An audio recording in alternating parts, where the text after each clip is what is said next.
Squid Game is back, brutal, bold, and more twisted than ever.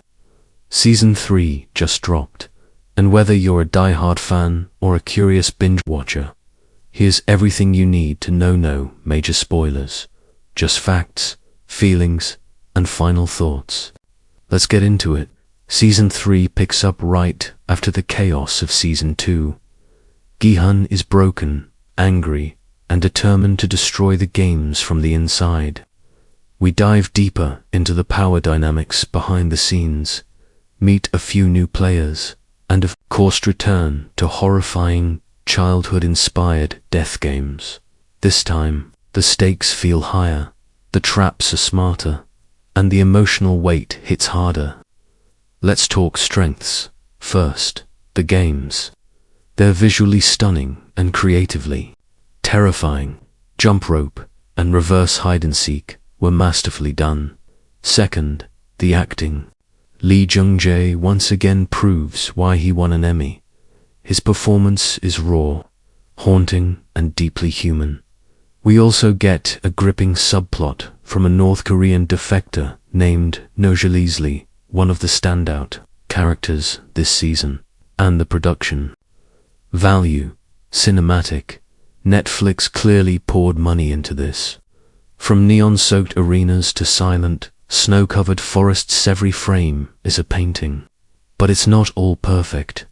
Some fans feel the pacing stumbles. A few new characters are introduced, then quickly disappear. Also, the VIPs return, and sadly, they're still cartoonishly bad. The ending, it's bold but controversial. Some loved it.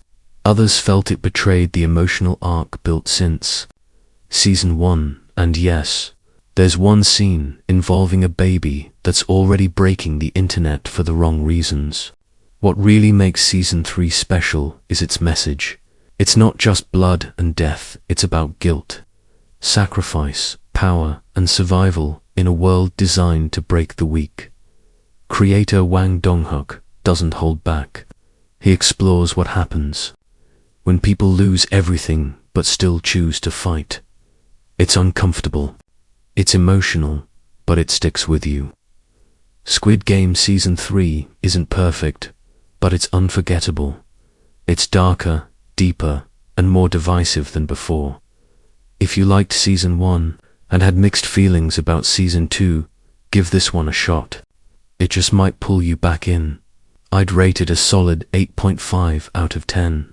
A brutal finale to a brutal trilogy. Have you seen Squid Game Season 3? Drop your thoughts in the comments. Did the ending hit or miss? Don't forget to like, subscribe, and hit that notification bell for more reviews, breakdowns, and Netflix drama. See you in the next one.